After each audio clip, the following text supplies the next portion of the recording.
Bismillahirrahmanirrahim. Assalamualaikum warahmatullahi wabarakatuh.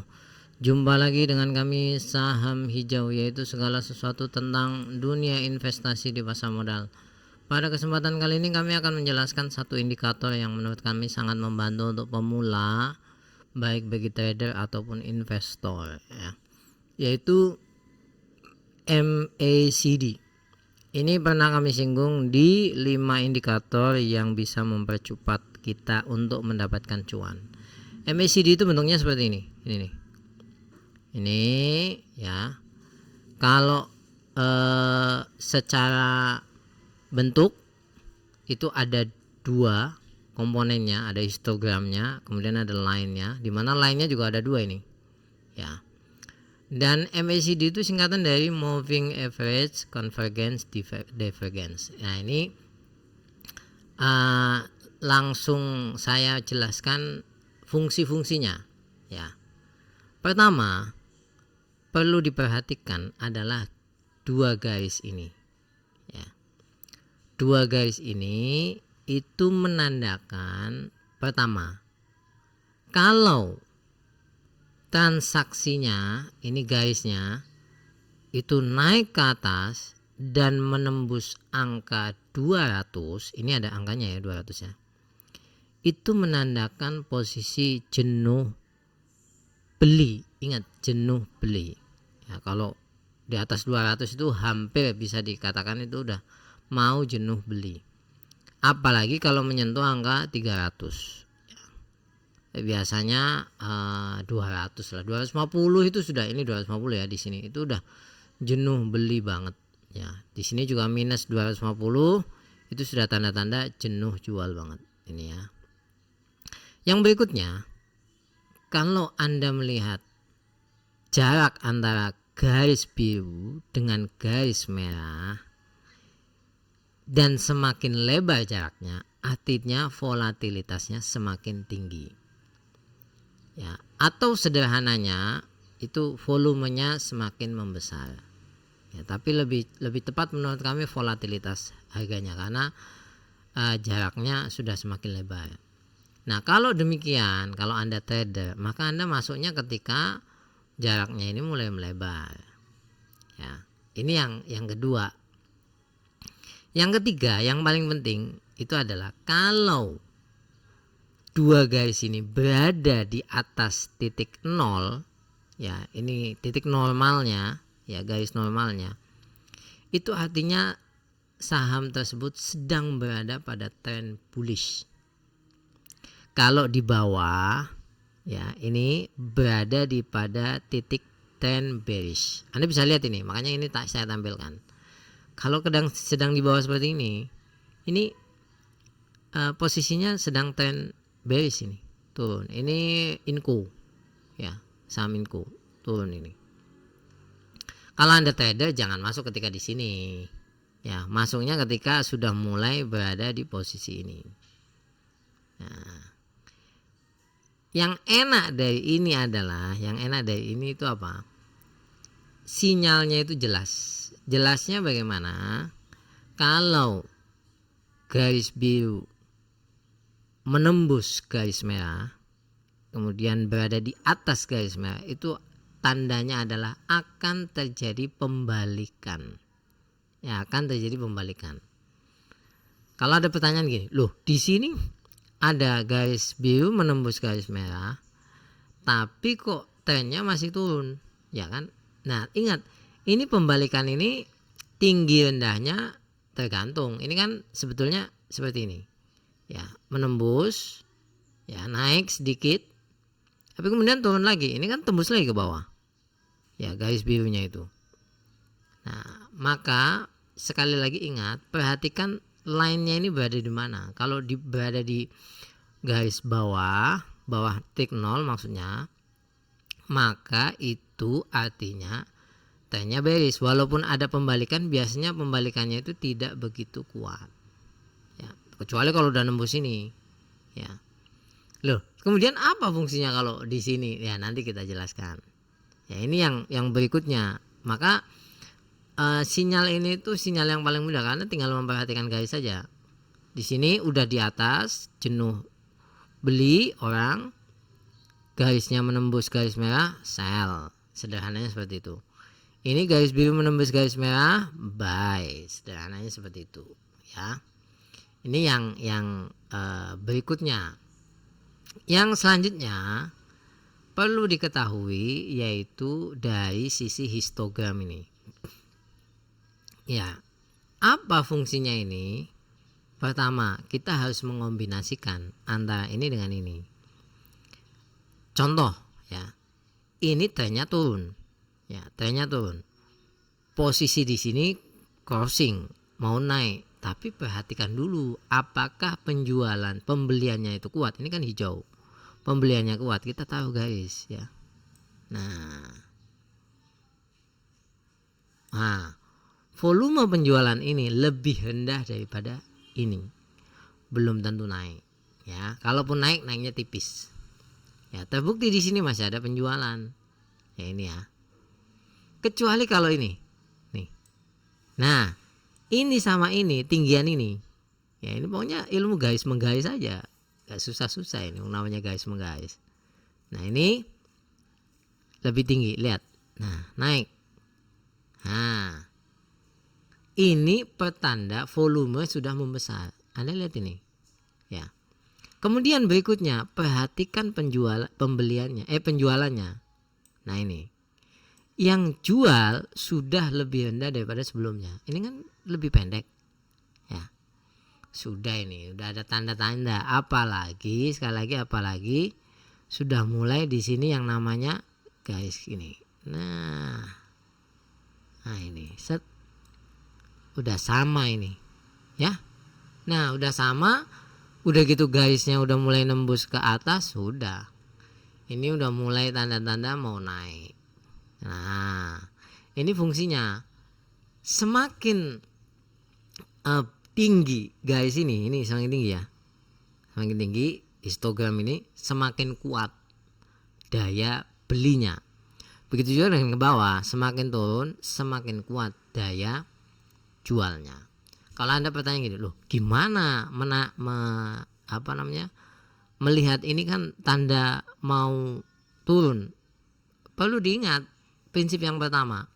Ini sudah menembus angka 200, mau jenuh jual, ya. Ini udah menembus angka 200, mau jenuh jual. Yang kedua, perlu dilihat juga, walaupun ini lebih tinggi dari sebelumnya, ya, ini walaupun lebih tinggi dari sebelumnya, tapi kemudian perlu diingat bahwasanya di atas ini sudah menunjukkan akan terjadi jenuh jual dan jenuh beli.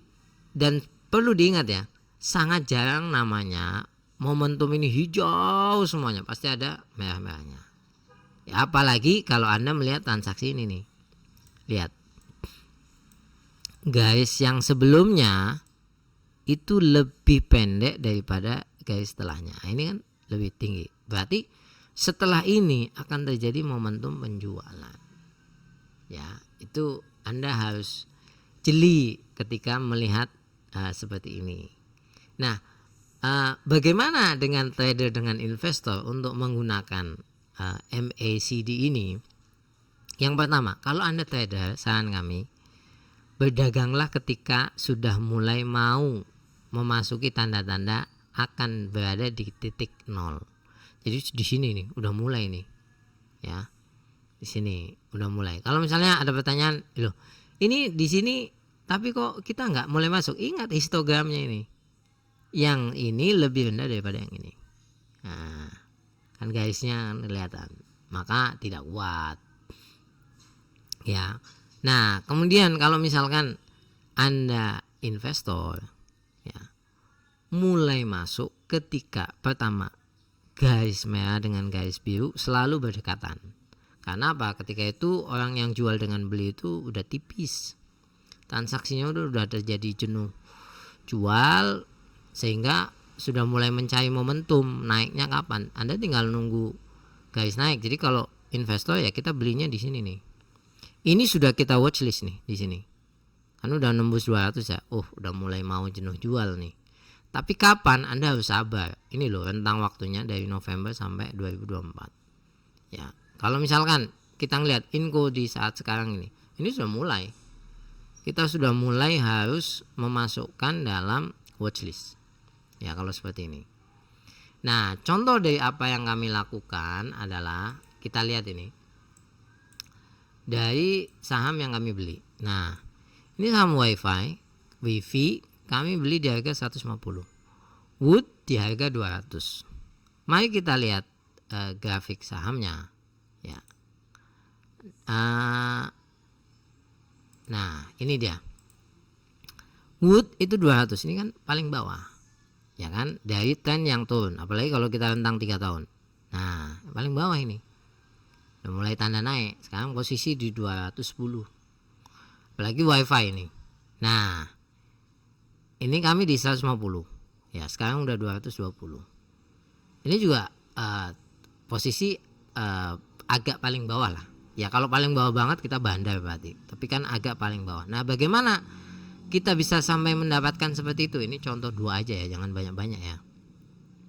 Mari kita lihat chartnya. Ini kalau di Stockbit pakainya ini nih.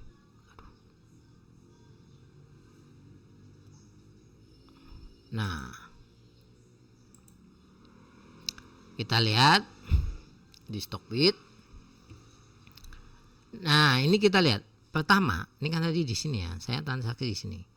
Ini saya udah melihat nih. Udah jenuh jual nih, udah mulai di sini jenuh jual. Ya. Yang berikutnya, ini udah lebar banget ini. Ya, turunnya udah ke bawah sekali dan ada hijau-hijaunya. Ini kan ke bawah, set, lebih bawah. Ya kan, udah jenuh jual. Nah, disinilah saya mulai masukkan apa, garis merah sama biru itu udah udah bersinggungan terus.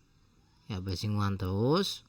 Maka pada akhirnya Anda bisa lihat bahwasanya ini mulai tanda-tanda akan jenuh yang namanya jual. Ya, kita masuk ini 200 kan di sini. Set. Nah, ini 200 di sinilah intinya lah. Ya. Ini udah mulai jenuh. Nah, ini nih tepatnya ya. Jadi kita udah mulai tanda-tanda. Kapan saya masuk di sini? Kita masuk. Nah, karena apa? Udah mulai mau mendaki. Ini udah mulai mendaki. Ya, dan kami kan tipenya tidak trader cepat ya, tapi trader yang bulanan. Kita itu pakai fundamental, tapi juga kita sangat memperhatikan teknikal. Nah, ini kita di sini udah mulai masuk karena apa? Pertama, merah sudah lebih rendah daripada yang sebelumnya. Yang kedua, hijau sudah lebih tinggi dari sebelumnya. Garisnya sudah mulai bersinggungan dua-duanya. Sudah terjadi jenuh jual dan kemudian akan naik. Nah, kita lihat yang WiFi. Ya, kita chart bitnya, kita lihat. Ketika kami mendapatkan harga 150 di sini lah ya. Nah, apa yang kami lakukan? Pertama, lihat lagi, ingat lagi nih. Merah lebih rendah daripada yang merah sebelumnya. Oke ya. Nah, kemudian yang berikutnya kita lihat kalau kami ini belinya di sini nih. Di sini. Ya. Di sini jangan kami. Ini udah lebih rendah, kemudian tambah dengan average 150. Yang berikutnya adalah hijau di sini lebih tinggi daripada di sini. Ya, ini sudah kelihatan. Dan kemudian ini udah mulai ya, crossover di sini naik. Jadi seperti itu. Oleh sebab itu, saya ingin mengatakan teknikal itu sangat penting. Ya, ini sangat penting sekali. Bisa digunakan. Fungsinya salah satunya adalah untuk mempercepat cuan. Kenapa saya katakan demikian? Contoh misalkan kita fundamentalis, oke. Memandang saham WiFi ini sudah sangat murah pada posisi ini tahun kemarin misalkan sudah sangat murah.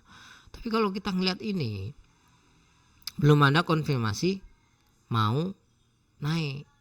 Kenapa belum ada konfirmasi mau naik? Sekali lagi volumenya masih tipis. Walaupun ini udah terjadi jenuh jual ini di sini kan tinggi sekali. Iya, oke. Tapi sekali lagi volume ini lebih rendah daripada ini. Nggak kuat ya. Sekali lagi nggak kuat. Jadi seperti itu. Salah satu yang kita gunakan. Makanya kita lihat. Nah, ini kan kalau ini kan sudah terjadi pertama jenuh jual, ini jenuh jualan puncak ini udah terlihat tipis-tipis. Nah kemudian naik. Kalau ada pertanyaan, loh di sini kan lebih tinggi daripada ini penjualannya, kemudian ini lebih rendah daripada ini, kok tetap naik sahamnya? Ingat, trennya ini sudah di atas garis nol. Ini trennya ini ya, udah trennya itu udah tren bullish. Jadi seperti itu. Nah, sampai ketemu lagi. Semoga ini bermanfaat untuk kita semuanya dan bisa mempercepat kita mendapatkan cuan di pasar modal. Terima kasih banyak. Kalau Anda suka, jangan lupa untuk subscribe, like, dan komen. Kalau misalkan ada sanggahan atau Anda kurang berkenan, cantumkan aja di kolom komentar. Apalagi ada permintaan untuk mereview atau meminta menggunakan tutorial untuk A, B, C, dan D di pasar modal. Sampai ketemu lagi. Terima kasih banyak. Assalamualaikum warahmatullahi wabarakatuh.